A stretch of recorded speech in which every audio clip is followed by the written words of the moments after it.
Enkola yaffe nga bweri video tusooka giwa Kigalo. Kakati olunaku olw'eggulo nakoledde video naye enkulaga yali awagira okuwamba nga n'omwana we yessaawa naye ali maziga alajana bamuwambi. Kati ogenda kulira ebitiisa ate mweno ebizito ddala gwe kalira nze kansumulule. Eno nga tulina obulumi tulina amaziga ku mitima tewali asasira namwe abakulembeze mukirabe muyitireko malwaliro omugalabe muyiteye enguudo muzirabe abaana batudde waka bambirwa bisale abantu bagobwa ku mataka gaabwe abantu basibwa awatali musango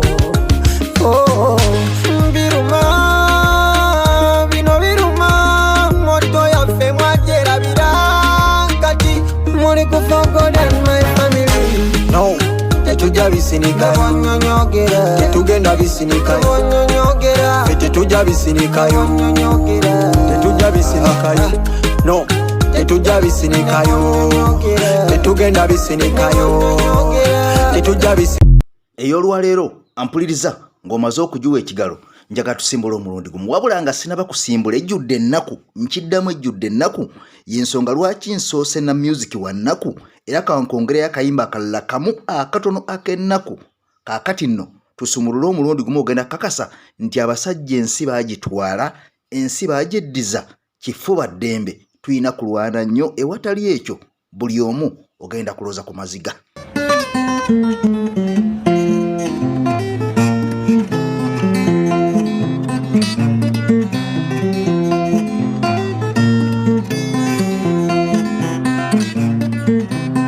Tunulire ebyenseno zenganda basirina ddembe muli mutima mbula kwetta koye ebyenso kuba nina kwekoona omwoyo leero sekidde binsobedde abantu bangi nnyo balina essanyu balina eddembe naye lwaki ensempuwa bweti bonyeebonye n'ensi n'ekiraga eyanyagibwa mbaano obulamu mbonyiyenze twalina jjajjaffe yatugamba nga tannagenda nti nsinzibwa eno terina kisa abazzukulu twadda mbukule nga tuseka kati noonya kyeyayogera singa kyaliwo nadibadde sikyamujuuga nga ntula waali nandagirira kati mbita muzimu yambulako dda sikyamulumba yandimpadde oluwenda ebirowoozo ebingi bannange ebitta omwoyo olumu natuuka n'endowooza timbeera kinyonyi nsinga kati nange embuuka nengwe wala wali ebirungi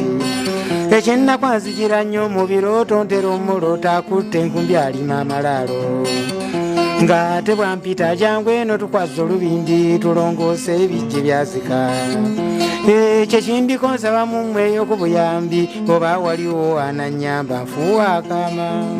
Kaakati ampuliriza katusimbule omulundi gumu ompya nkusaba osubscribinge emboozi zaffe ez'oku AKTV omukutu gw'omuntu wa wansi ziremenga kubeera nga zikuyitako buli lunaku olukya. Kaakati guno gwe mukutu gw'omuntu wa wansi nze nsimbudde ampuliriza jabukeredde olunaku olwaleero ng'omusajja mayindwa nga Alhaji Nadduli ono mwenna mumanyi ye taata w'omugenzi Jakana Nadduli Sulaiman eyafa. Kaakati nno amaze okuwandula ebigambo ebikaawa ng'abyolekeza Muhoozi Kainerugaba generali ate ng'ono yeegasseeko omusajja amanyiddwa nga Geno Kahinda Otafiire. Kaakati bano bombi bamaze okubeera nga beegatta ne bagamba nti Muhoozi kabeerwale kabe Katonda bino byonna byalimu kiringa omuntu asibisa ebyayi ng'ate kyosiba kizitowa nnyo okusiba enjovu ng'osibisa byayi. Ono agamba mbu kino ekisinde ekya MK kafuuwe kabeerubaale kabe Katonda tekiri kulembera Uganda era tebayinza kukkiriza Muhoozi kubamanyiira kubeera mbu ng'abakulembera. Geno Kahinda Otafiire agamba ng'ali wamu ne Alhaji Nadduli mukwano gwange ampuliriza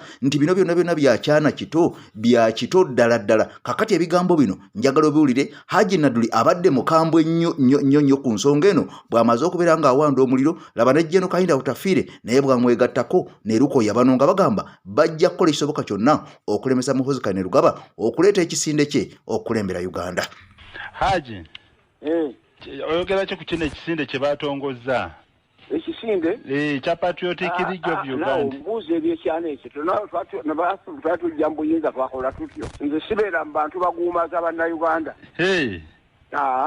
anti bakitongoza anti okutongoza baoli bwatongoza nga nze ntongoza kusooka otunuulire abo ababirimu be baani era babadde bafaanana batya obudde bwe buba bunaatera okukya Haji obunyonyi bwetoola tobula buno obunyonyi enkule buno obukiiki buno nakati wetoolatoola ng'obudde obukya kakati nabano byobufuzi biganye okutereera baddamu ebyo kubuzaabuza abantu kakati nange nadduli nveeno kakati ate ndi mabega wa Muhoozi ate ntonzewo NRM empya oba oli omwana ataddewo pate ye buli muntu waddemba okuteekawo pate ye obala nti abali mu buyinza bebeeterekera okukaayanira obuyinza naye kyabadde kumu ne kapiteeni Mike Mukulwa si muntu memba ku Seeke kyokubeera ku Seeke kakati ensi bwetambula anti abantu kyebewunyiza okuba nti kino ekisinde okweyibula kuva mu kiri ekya mutabani w'omukulu ng'ate akyali mu magye obuzannyo bwa byabufuzi senga abadde wanuupu olwa DP senga tebalina kumukwata baminisita 6 bonna ne babeera mu kino nibo basingawo gwezi gavumenti esigwato zirabanga egenda neegwata ababadde mu gavumenti eri ne badda mu eno naye kino kitegeeza ki ku kibiina kya NRM ekibiina kirekeddeka bantu gamba abantu ekibiina kyogera gwali kisanzeeko mu kkubo nga kyogera abantu ababeeramu be batabeera kitebo bakulaga nti bandowooza 3 bandowooza 2 atojja kubasankanga naawe olabye olwaliro ng'atojja kusangayo akakundi akalala ng'ate n'abali mu kano n'eri gye bali abantu batega butezi mitego okkiriziganya ne General Tafira agambye nti ne UPC bwe yali egenda era bino byaliwo General oyo singa kumutegeera naye nze kyenkugambye nti obudde buba bunaatera okukya kutuga obunyonyi bwetoola ne kati obudde bunaatera okukya abantu bayaayamu abali mu gavumenti si be babba obuwumbi naye ng'ate bakusindika bakutwalayo okugenda kubba buwumbi ne bagamba nti abayidde mu nyumba babbyemu obuwumbi 2 awali banka n'oteeka obuwumbi 2 mu nju ate gwe muwanikawo ekibiina kakati gwolwoba otegeeza ki Haji kino tekikweraliikiriza nga gwe eyeetaba mu kulwana olutalo lwaleeta gavumenti eno mu buyinza nze nsaba Katonda nti bw'aba atwala ekintu kye ate akitwale ng'akituggyako akitwale mbe emikono emirungi tuleme kufuŋŋama nga bisaaniiko mukoka byatwala ne biremera ku bifuuyi kino ekisinde ekipya kyagambye kyagala kusikiriza abavubuka okwagala ensi yaabwe kakati obuvubuka obwaffe ani yatutwalayo batutwalawa oganze banzaala nenkana bwe nti nga baga nti abakadde ng'atinawo oli mukadde ago Malya Nsimbi Haji Naduli ng'oli mukambwe nnyo si mukambwe ago Malya Nsimbi kulaba bwe ntunuulira ekintu kitwalisa n'abantu abakulu kwebyo olabyeyo gurupu z'abajjenna abagendeeyo Kayihura abeera nabo naye jagwa oyo omu bw'atyo ne banaabeera 3 leka buli omu asaleko ekifi kyagende gy'alikoma nakyo tugamba Uganda yafuuka yagabana ate yafuuka yekulaga abagirimu abagiddukanya bwe bakulaga nga gwe omuwi w'amagezi eri pulezidenti ku nsonga z'ebyobufuzi ensonga ya transition eno ogiraba erina kukwatibwa etya sisitimu weeri ebintu byonooneserwa butabaako guidance oba muzeeyi abuliriddwa bakwasa ayite balwanyi banne twegeye owange kakati ekintu kyaffe tukituuse ti tukwataani agenda okuddamu kukwata rigimu eno eddako naye tuleeta obubumpa owoko ng'ogenda tukulembedde emyaka 4 malamba nga tulinga abatandika obutandisi ebyalibaddewo nga twakava mu nsiko bye bijja olwaleero abambaga nti alaba mutabani we yayiza omuddira mu bigere oyo mutabani kijja Kabila tiwamulaba bwe yafuga kitaawe naffe twiraliikiriza nti enkomerero egenda kubeera etya kyonso owa North Korea eyatuga kojjaawe kati nga gwe presidential advisor lwaki president omuwa amagezi ave toyinza kukimbuuza ndi omulowooza presidential advisor tusukka 10 Captain Mike Mukula omuwa amagezi ti Captain Mike Mukula musajja mukulu memba wa SEEK akiikirira region yonna ey'omu buvanjuba ebyo teyabisoose n'ebyo yabisoose kuyita bantu bakulembera n'atuyita n'amala okutubuliifinga n'aga nti bannange nvumbuddewo kino bwekiti ne tumuwa gaheedi oba ne tumuwa stoppage naye nze bwe mbirabira ku TV nti ate aleese revolution empya nga nti ansubira avumirira ffe abaagenda mu nsiko bayagala okumaamulako ateekewo ebibye munakikkiriza ekyo kijaki anti obwebungu obwe ate bano baminisita ababadde naye abo sirina gwenyinza kulusaizinga ku bwongo gwoba towasomako nasoma Haji buli sabjekiti guwasenganga nedda Haji mu byokola temuli magezi. Captain Mukula yagambye nti General Muhoozi ye muntu asobola okutwala Uganda maaso alwanye kululwe asooka kutulaga obuzira kwapimidde ku ekiwulufigo lweruluwa tubalaga fu mutula bigambo mbono yetaba mu kulwanyisa koni balimbire eri abalala ndaba abali mu Uganda olwobabeera mu ddwaniro ebifa mu ddwaniro tulinayo batabani baffe balwana. Minisita Frank tumwebaze yagambye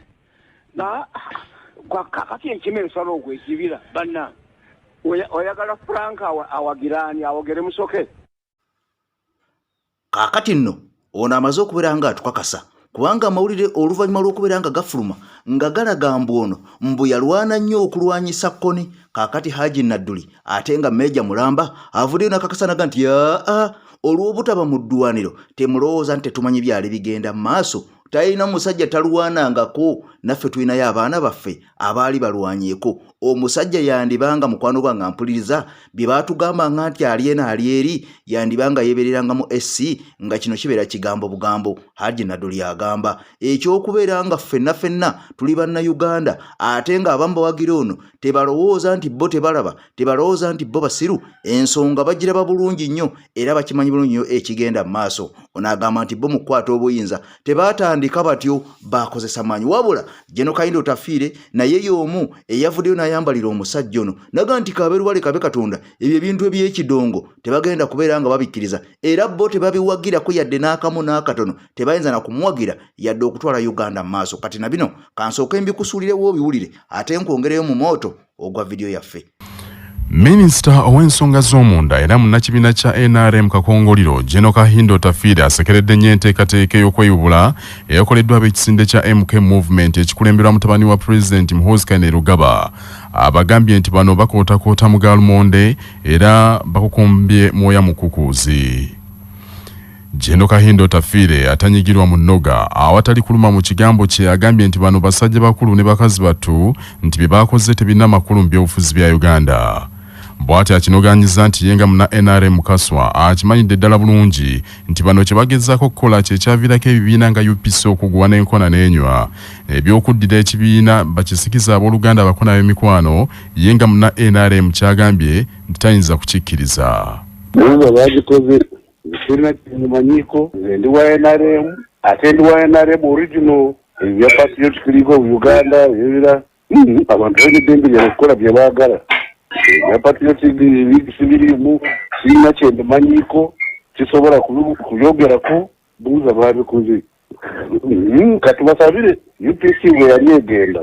Kati bino byonna nga bikyagenda mu maaso nga abasajja bakyawandula omuliro olwakino ekyakoleddwa okubeera nga abasajja beeyubudde ne bakyusa erinnya ne bafuna erinnya eddala ng'era omuntu ali omu abakulembedde y'oyo. Kaakati mukwano gwange ampuliriza laba ate amawulire agafutuka mu State House bwe gatawoomya Nakabululu. Amawulire gagamba nti mu State House waliyo bambega abawedde emirimu, mu State House waliyo bambega abeetolodde Mwami Museveni. Njagala ojjukire nti ebigambo bingi nnyo ebizze nga byogerwa ebizze nga bifuluma oba oliawo nga buli omu yeebuuza ebigambo bino bifuluma bitya okubeera nga bituuka ku social media kyokka nga gye babisindise tebinaba kubeera nga bituukayo. Njagala okimanye omusajja amayirwa nga Fred Lumbuye ono ng'asinzira ttake azze asomola ebigambo bingi nnyo azze ayasa ebyama bingi nnyo azze ayogera ebigambo bingi nnyo nga buli muntu yeebuuza omusajja ono amawulire agajjaba. Kati minisita wa Sigeddamuzi ne Ssemateeka amanyiddwa nga Nobert Omau ono nga yali akulira DP Matankane kaakati n'asala eddiiro n'adda mu NRM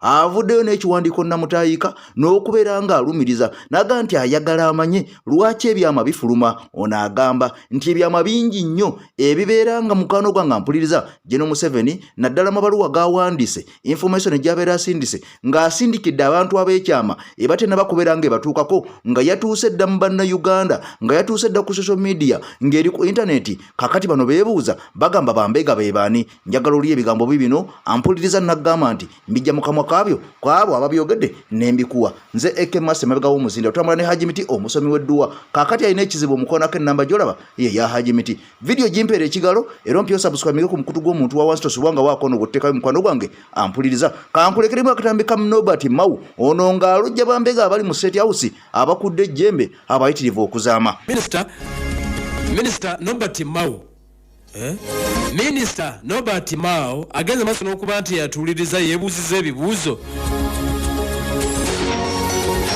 bwe yeebuuza ebibuuzo naye ng'ate n'abimuddamu tagenda maaso n'okuba nti amulaba okusinza ku Minister Nobert Mao.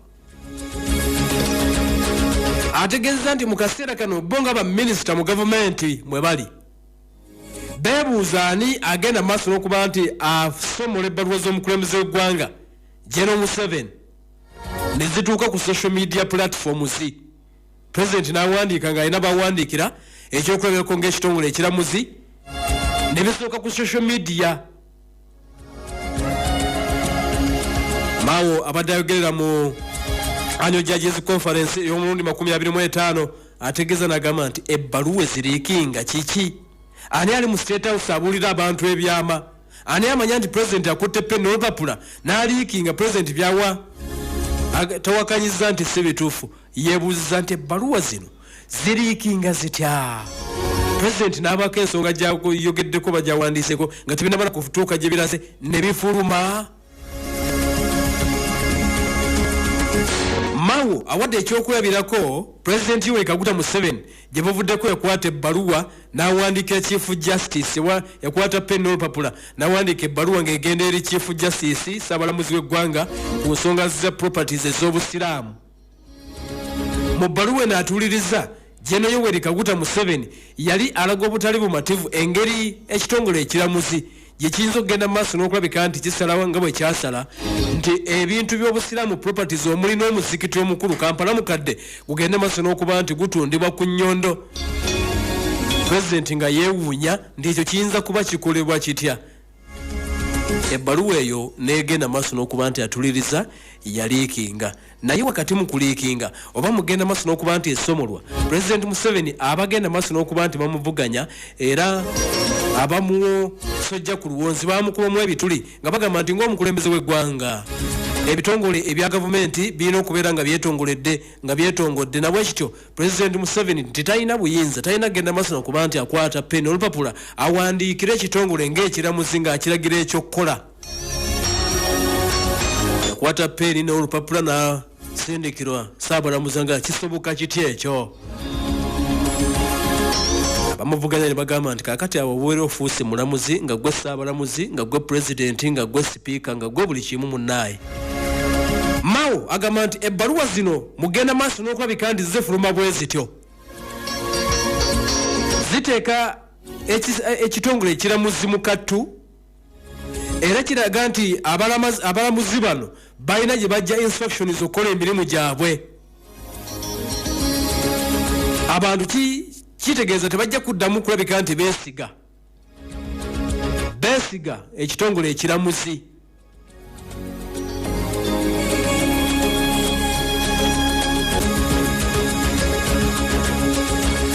Era okusinziira ku Mao agamba nti wabaddewo n'enkola ng'abalamuzi abagenda mu maaso n'okuba nti bakoze mu ngeri yeetongodde ng'abalamuzi ate kabinenti bw'etuuka eri baminisita mu gavumenti ya General Yoweri Kaguta Museveni nti bwe balaba omulamuzi nga takoze nga omulamuzi ng'akoze nga mulamuzi n'atakolanga bwe bandi gadde nti ekibeera mu kabineti eyo abalamuzi abo bamanyi okubakyunya ne babakunya. Nti ekyo nakyo kirina okulabika nti kikoma kabineti ebeere nga talina buyinza kudda ku mulamuzi nemukyunya nemubuuza ebibuuzo ekyo tekikola. Mubakange mubaleke bakole.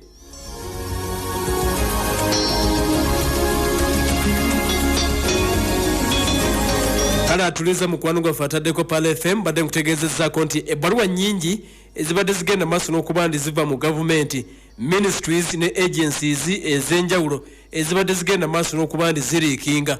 Ebibuuzo ne bijja bingi mu bantu naddala abagenda maaso n'okuba nti bagoberera nga beebuuza nti ki ekigenda mu maaso. Woofiisi ennene bwe ziti kiyinza kitya okuba nti ebbaluwa zisobola okuliikinga ne bisomolwa nga tebinnaba yadde okutuuka gye biraga. Mukono gwaffe atuliriza we n'ataddeko Pala FM ekkulera omuntu wa bulijjo. jjukira nti eyo yali ku nsonga za mubajje. Waliwo ebbaluwa endala yagenda maaso n'okuba nti atuliriza eriikinga President Museveni agiwandiikira ba minisitule ya nsonga za byansimbi okulaba nti bataliza omukyalo oli ayitibwa Giradiini Sali bamuleke asigalewo mu minisitule eyo. Ebbaluwa eno egenda maaso n'okuba nti nayo yaliikinga. Bannayuganda ne bagenda maaso n'okuba nti beewuunya nti omuntu agenda maaso n'okuba nti anoonyerezebwako ate kisoboka kitya omukulembeze eggwanga okulagira obulagizi nti oyo asigalewo. Kale ekigambo ekiyitibwa order from above bannayuganda ne bongera okuba nti baakikakasa. Kati mawe abuuza nti ani ali mu State House aliikinga ebintu bino nga birabika okuba nti byabulabe akikola nga abaatukoze bubi ebyaddala. Kino nga si kirungi yadde omulundi ogumu n'akatono mu mbeera eno nga bwe bigenda maaso n'okulabika nti bitambula naye nga bwe bitu bibiri mawe agamba nti ekyamangu kirina okugenda maaso n'okuba nti kikolebwa okusomola ebyama bya pulezidenti by'abawandiise ng'abiwandiikira ministries oba bakulu ab'enjawulo okwetoola eggwanga okubisomola kugende maaso n'okuba nti kukuuma kubanga kikosa entambuza y'emirimu mu ggwanga oba oliawo n'abantu okulowooza nti eggwanga lino likulembererwa ku kigambo kimu oba ku linnya limu bwe riti Mr. Above. Nze Agimiti omusomi w'ekitabo era omusomi w'edduwa. Nkozesa ekyoto kino kiba kitagombolola. Lwaleero ku kyoto kuno kunnyambira abantu bange. Buli muntu yenna alina ekizibu kye ojja ku kyoto kino n'osulawo akabaani ne nkusabira. Buli alina ekizibu naddala mu abali e Bulaaya nompereza amannya naye nga sula mu kyoto kino ne nkusembera edduwa ne nkuggyako ebizibu n'ebiba bikusumbuye. Walemererwa mirimu ki ddala mu abali e Bulaaya abali mu nsi muno mu Uganda abalemeddwa okufuna visa. Nantegeeza eri abaana Adamu nkozesa nkofu ku kyoto kuno. Namala okusindika enkofu eyo negenda ebanja amabanja ge bakubanjiza gonna. Gwe yalimu okufuna okuweebwa Agimiti nkozesa amazzi ku nnyanja kuno kumulengera ku mazzi wano Agimiti nga bwenyimidde olwaleero ngokumasira abaana Adamu bompereza ebiwandiiko byonna bye bompereza ng'oli e Bulaaya mbikwata ne mbizinga ne muwandika kapapula ne mbisula mu nnyanja ne nsaba Allah gwe nsinza asumulule ebyo byeba bikulemeredde awa visa agifuna alemedde okufuna omusajja omulungi amufuna nsangibwa ku nnamba 07528771515.